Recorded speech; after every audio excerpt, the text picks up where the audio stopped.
मुंहिंजो नालो माशूक अली, ज़ात ज़ंगे जो। सभ खां पहिरियां त मां अस्सलामु अलैकुम या अली मदद चवंदुसि सभिनी खे, ॾिसण वारनि खे, दोस्तनि खे, पिनी प्यारनि खे। मां मरहूम जलाल चांडे जो कारीगर आहियां। उहो बि मूंखां झालरूं वठंदो। शुरूआति कई उतां खां हुई, पोइ ही हरे हरे मशहूरी मुंहिंजी वधंदी वई ऐं माशाअल्लाह मूंखे 40 खां 45 साल हिन महिल थी चुका आहिनि। 60 साल मुंहिंजी उमिरि आहे हींअर। 2 पुट मूं पंहिंजा हिन ई कम में यकतारे ऐं झालरूं ठाहिण में हिननि खे तयारु करे छॾियो आहे। हिकिड़ो पुटु त मूंसां वेठो आहे, सिंगार अली ज़ंगे जो, वॾो वॾो फर्ज़ंद आहे। ऐं ॿियो आहे हिन जे पुठ जो आहे आशिक़ अली ज़ंगे जो। झालरुनि ते नाला लिखण, हीअ तव्हां ॾिसी सघो था, झालर ते नालो लिखियलु आहे। ऐं हीअ बि हिकिड़े ज़रदारी साहिबु, ॿी हिकिड़ी ही झालर आहे असां वटि, ऐं हिन ते लिखियलु आहे हक़ जानण। हक़ चीज़ल वारी झालर बि आहे, इहा बि पुराणी आहे। हे मुंहिंजो MZ लॻो पियो त मज़े जी ॻाल्हि, हीअ MZ जेको आहे हीअ मुंहिंजो मोनोग्राम आहे। इहो M सां माशूक अली ऐं Z सां ज़ंगे जो ऐं लॻायां पियो तक़रीबन 15 या 16 सालनि खां। 30 साल बग़ैर MZ जे मूं झालरूं ठाहियूं आहिनि। दावा सां चई सघां थो त सिंध खे त छॾ, पर माशाअल्लाह पंजाब जो जेको इलाइक़ो आहे, ज़िला रहीम यार ख़ान, सादिक़ाबाद, बिल्कुलु बावरपुर, हाणे इन्हनि में माशाअल्लाह हिते बि मुंहिंजा यकतार आहिनि, छो जो उते सिंधी ऐं बरोच रहनि था। कल्चर हुननि जो सिंधियुनि वारो आहे, ॿोली हुननि जी सराइकी बि आहे, मादरी ज़बान ऐं बरोचकी बि। सवलो कोन्हे, ॾुखियो आहे। पहिरें नंबर ते त ॾुखियो इन जे करे आहे त हीउ मोतियुनि जो कमु आहे ऐं हीउ नज़र जो कमु आहे।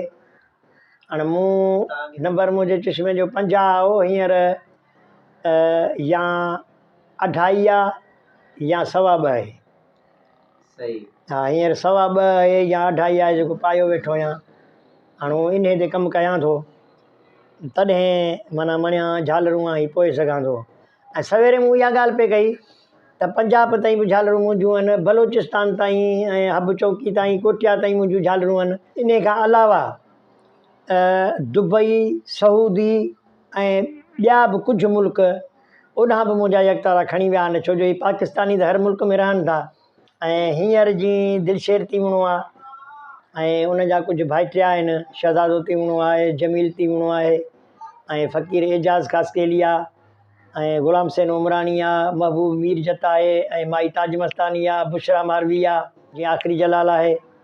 ऐं इन्हनि खां अॻु में मज़े जी ॻाल्हि आहे त सोहराब फ़क़ीर जे सूंग पूरे में यकतारा मुंहिंजा हूंदा, पोइ 5 हुजनि, 10 हुजनि, 15 हुजनि। सोहराब जो शागिर्दु हो, उन जमाल फ़क़ीर जे सूंग में बि मुंहिंजा यकतारा। ऐं मोहम्मद फ़क़ीर खटियाण, मुंहिंजा जेके फ़क़ीर आहिनि, पाण तूं ओलिया माशाअल्लाह मोहम्मद फ़क़ीर। ऐं ॿियो ॿुढल साईं जी दरगाह जा फ़क़ीर जेके आहिनि, उन्हनि वटि बि उन सूंग में बि मुंहिंजा यकतारा आहिनि। ऐं हीअं साईं वज़ीर शाह जेको आहे सिंध जो सुठो फ़नकार आहे, बाजेदी पाण ॻाईंदो आहे, उन सां बि तव्हां यकतारे वारो ॾिठो हूंदो, लाबश्क मला संगड़ जो आहे। हाणे उन वटि बि यकतारो माशाअल्लाह मुंहिंजो आहे। हींअर ई रवाज़ थी वियो आहे त हिकु बाजे वारो ऐं उन सां गॾु हिकिड़ो यकतारे वारो, माना रिधम चपड़ी जो माना हुजे। जी ही चांडिया आहिनि ॿई, रिज़वान ऐं कामरान, हाणे इहे काज़ी अमन जा आहिनि। हाणे इहे बि ॿई भाइर आहिनि। हाणे हिकिड़े वटि यकतारो आहे, उहो मुंहिंजो ठहियलु आहे माशाअल्लाह। ही अख़्तियार ख़ुश्क, पाण अख़्तियार बाजे ते थो ॻाए, हुन सां ॻाइण वारो यकतारे वारो, उन वटि बि मुंहिंजो यकतारो आहे। ऐं हीउ जेको कद्दू आहे, हाणे हीउ जेको कद्दू आहे, हीउ आम कद्दू कोन्हे, हिन जो नालो वाक़ई कद्दू आहे, पर जेको भाॼी वारो कद्दू आहे उनजी ही बाडी थींदी आहे काग़ज़ जहिड़ी सन्हड़ी, ऐं हिन जो नालो आहे गोरखो।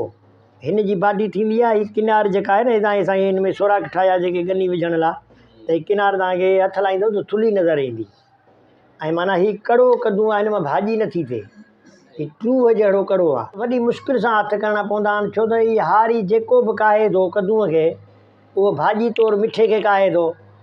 2-3 महीननि चइनि खां पोइ फसुलुनि जो ख़तमु थी थो थिए, ही कटे ऐं कुहाड़ी सां ऐं हिननि खे ज़ाया करे था छॾीनि, पोइ उहो त कम जो बि कोन्हे को। ही कम से कम असांखे साल रखिणो थो पवे, 12 महीना, पोइ कंहिं न कंहिं हारी खे मिंथ कंदा आहियूं, 80-85 रुपया तोखे ॾेई खणंदासीं।